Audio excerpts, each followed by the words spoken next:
Ayan, nagdi-dinner kami ni Mother. Happy Valentine's kay Mother. Nakapula siya, nakapink ako. Shout out and thank you to Ate Babes for the jacket. Ayan, oh. Ito, ang luto ni Mother. Oh. Birthday.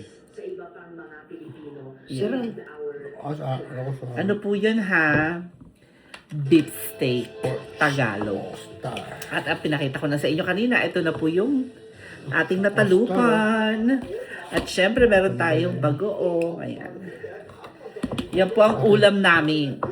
Yan po ang aming pagkain ngayong gabi. Yan po kami mag-Valentine's kasi wala siyang Valentine's. Wala rin akong Valentine's. Kaming dalawa na lang ang nag-share. Halika, kain ho kayo. Shoot. Ayan, magkakamay ho ako ha. Huwag na ho kayong magalit. Pilipino naman ako. Sa mga hindi marunong magkamay, sorry, gutom kayo. Sarap kaya magkamay. Naku, sarap nito, Mother. Eh, nuubo pa si Mother. May nakaalala. Harap! May nakaalala kay Mother yung may utang sa kanya. Ay, nako, naalala ko na may utang. Naalala si Mother nung may utang sa kanya. Ito po yung mangga, oh. Naku, napakasarap.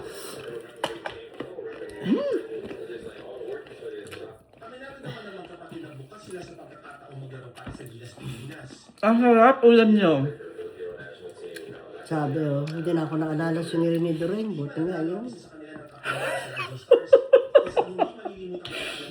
Sino ba? Sino ba yun?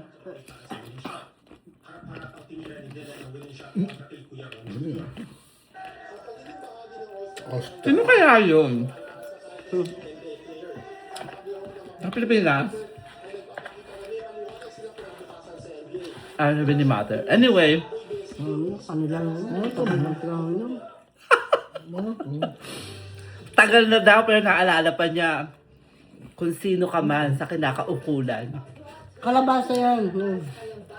Anyway, Sarap yan. May tamis-tamis na, di ba?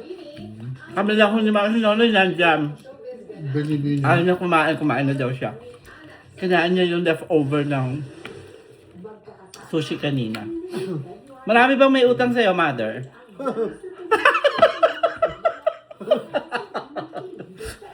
Hindi ko alam kung buhay pa sila eh. Wala mo na siya. Pinagdasal na kayo ni Mother. Bini-bini.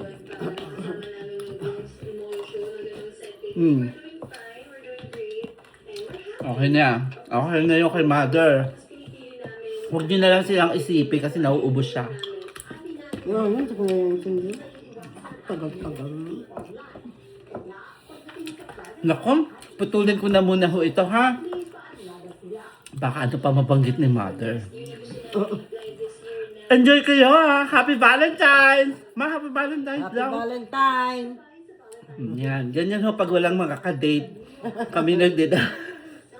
Happy Valentine's to each and everyone. I hope you enjoy your loved ones' company tonight. Bye! Kami, solo-solo lang kami. May pahabol. Di ba kausap ko si Father kanina?